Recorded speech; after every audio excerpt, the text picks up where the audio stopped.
बिस्मिल्लाहिर्रहमानिर्रहीम अस्सलामु अलैकुम। हमने आज इक्वेशन एक बैलेंस करनी है और बैलेंस करने के लिए हमने मेथड जो यूज करना है वो है आयन इलेक्ट्रॉन मेथड। तो balance the equation by ion electron method हमारा टॉपिक हो जाएगा और ये हमारे पास इक्वेशन लिखी हुई है। तो सबसे पहले हमने identify the element whose oxidation state change.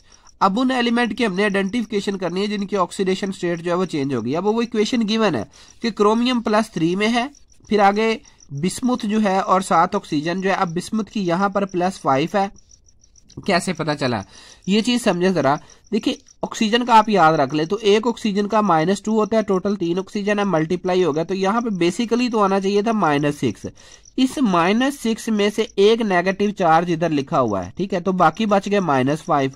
तो -5 को बैलेंस करने के लिए जो है वो इधर +5 होगा। तो इसका मतलब बिस्मुथ की यहाँ पे ऑक्सीडेशन स्टेट +5 होगी, ठीक है, क्योंकि 6 था, एक ऊपर चला गया। यहाँ पे अब दूसरी तरफ देखें, क्रोमियम आ गया और जो है ना क्रोमेट आयन में अब 7। ओके, तो यहां से ही हम बैलेंस करना सीखते हैं। कैसे है जी, देखिए ऑक्सीजन 1 का हो गया -2, ठीक है, और 7 का मल्टीप्लाई देके तो ये तकरीबन आंसर आ जाना था -14। और इस -14 में से 2 इधर चार्जेस लिखे हुए, तो इसका मतलब है यहाँ पे -12 आएगा। तो -12 को बैलेंस करने के लिए 2 क्रोमियम है तो लिहाजा 1 और क्रोमियम को +6 की ऑक्सीडेशन स्टेट जो है वो करनी पड़ेगी, क्योंकि 2 के साथ मल्टीप्लाई करके ये +12 हो जाना था। तो अंदर वाला सारा हिस्सा इस तरीके से बैलेंस होगा। तो हमें पता चला कि यहाँ पर क्रोमियम की +3 ऑक्सीडेशन स्टेट है और यहाँ पर एक क्रोमियम की +6 ऑक्सीडेशन स्टेट है। यहाँ पर बिस्मुथ की +5 है और यहाँ पर जो है वो बिस्मुथ की +3 ऑक्सीडेशन स्टेट है। तो हमने जो सबसे पहला काम किया वो यही किया कि आइडेंटिफाई कर लिया कि किस किस एलिमेंट की ऑक्सीडेशन स्टेट जो है वो चेंज हुई है। अब इस इक्वेशन को 2 इक्वेशन में हमने जो है वो रिजॉल्व कर लेना है, ऑक्सीडेशन हाफ और रिडक्शन हाफ। देखिए ऑक्सीडेशन क्या होता है, गेन ऑफ जो है ना वो ऑक्सीजन होता है या लॉस ऑफ हाइड्रोजन, और तीसरा होता है लॉस ऑफ इलेक्ट्रॉन्स, ठीक है। तो जब कोई एटम जो है वो इलेक्ट्रॉन लॉस करता है, जैसे कि हम यहां पे देखें क्रोमियम +3 से ये +6 में कैसे चला गया। तो जब कोई एटम इलेक्ट्रॉन लूज करता है ना, तो इसका मतलब इसने 3 इलेक्ट्रॉन लूज किए हैं। तो जब कोई एटम इलेक्ट्रॉन लूज करता है तो उसकी ऑक्सीडेशन स्टेट बढ़ जाती है। क्यों? क्योंकि +3 से +6 जो है वो बड़ा होता है। तो लिहाजा यहां पर इसका मतलब हुआ कि क्रोमियम की ऑक्सीडेशन हुई, तो क्रोमियम और क्रोमेट आयन हमने लिख लिया। इसी तरीके से रिडक्शन डेफिनेटली इसमें हुई है। अब हमने इस चीज को बैलेंस करना है कि किस तरीके से ऑक्सीडेशन हुई और किस तरीके से रिडक्शन हुई, ठीक है। तो सबसे पहला काम हमने बैलेंस द एटम करना है।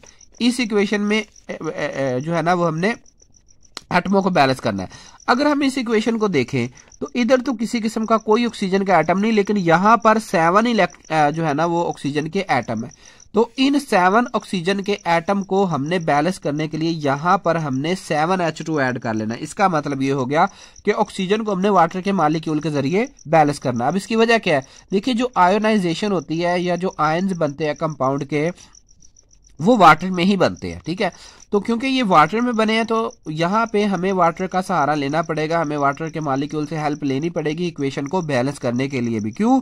क्योंकि जब कोई आयन्स बने हैं तो डेफिनेटली वो वाटर में बने और वाटर के मॉलिक्यूल भी उन आयन्स के साथ अटैच है, तो इसलिए हमने वाटर के मॉलिक्यूल को ऐड करना है। अब कितने करने होते हैं ये हमने ऑक्सीजन की क्वांटिटी से तय करना है।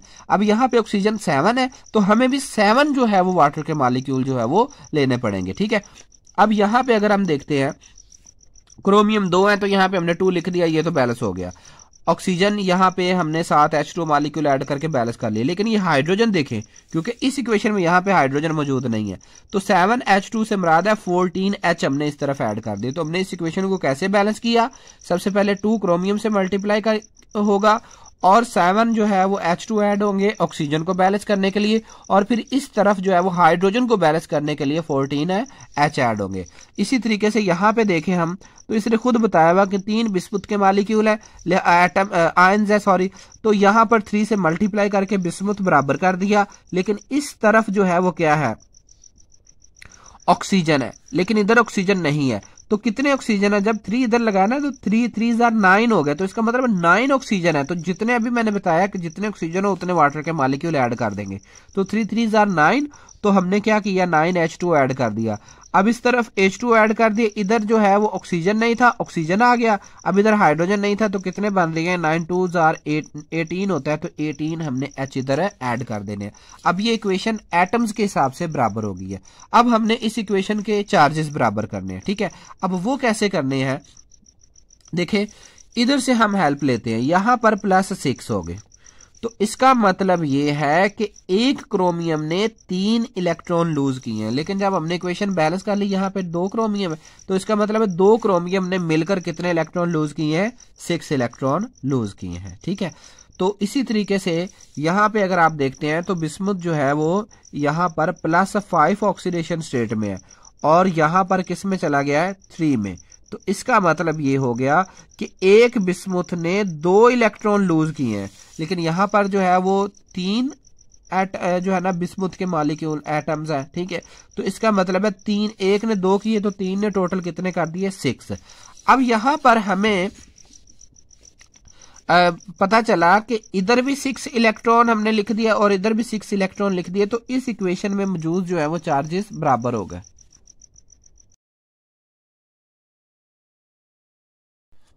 अब चार्जेस यहाँ पे बैलेंस हो गए, तो अब हमने बैलेंस नंबर ऑफ इलेक्ट्रॉन करने हैं। अब देखिए number of electron already balance है, 6 इधर भी है 6 इधर भी, तो लिहाजा ये दोनों इक्वेशन हमने एज इट इज लिख देनी है। अगर नंबर ऑफ इलेक्ट्रॉन बैलेंस ना आते तो हम इनको किसी अप्रोप्रिएट नंबर से जो है वो मल्टीप्लाई करना था। अब एडिंग बोथ इक्वेशन, इन दोनों इक्वेशन को हमने ऐड कर देना है, ठीक है। अब देखिए ये वाली इक्वेशन एज इट इज और ये वाली इक्वेशन भी एज इट इज लिख दी। अब यहां पर हमें एक थोड़ी सी कैलकुलेशन करनी पड़ेगी। सबसे पहले ये है कि यहां पे हम देखें कि वाटर के मॉलिक्यूल कितने हैं, 9 है, और यहां पे कितने हैं, हमारे पास 7 है। एक तो ये तरीका है, ये मैं अलग आपको बता रहा हूं, ठीक है, कि ये वाली सारी इक्वेशन एज इट इज लिख देते आप, ये वाली इस तरीके से +7 H2O, और इसी तरीके से नीचे वाली +3 BiO3 -1, और ये +18 H पॉजिटिव, ठीक है। एरो लगाते और आगे ये वाली इक्वेशन एज इट इज लिख देते, +14 H पॉजिटिव, ठीक है, और +3 Bi पॉजिटिव +9 H2O। एक तो ये मेथड है कि सारी की सारी इक्वेशन को एज इट इज लिख दे, सिर्फ इलेक्ट्रॉन क्योंकि ये बराबर है, चार्जेस बराबर हो गए तो चार्जेस को आप मेंशन नहीं करते। एक तो ये मेथड है कि आप इधर वाली सारी इक्वेशन इधर लिख दो, और इसी तरीके से ये भी इक्वेशन बैलेंस है, ये भी इसका आंसर हो सकता है।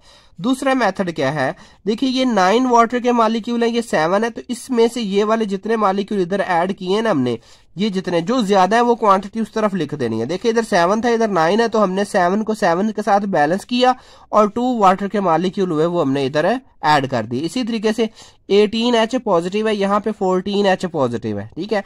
अब इस तरफ ज्यादा है, कितने ज्यादा, 4 ज्यादा है, ये 14 नहीं लिखेंगे, इधर हमने 4 H पॉजिटिव लिख देना है। बाकी ये क्रोमियम भी ऐसे, ये वाला जो है वो आयन भी ऐसे, और ये भी एज इट इज, ये भी एज इट इज, और 2 वाटर के मॉलिक्यूल। याद रहे इसके 2 आंसर बन सकते हैं, एक तो ये वाला सारे का सारा एज इट इज लिख दो, और दूसरा ये कि आप इनको जो है वो जितने ज्यादा है जिस तरफ से उतने कैंसिल करके, जितने ज्यादा, जैसे 9 इधर ज्यादा थे, 7 H2O थे, तो हमने इधर से की बजाय इधर हमने 2 H2 जो है वो ऐड कर दिए, और इजाफी हमने इधर से उतने ही रिमूव कर दिए।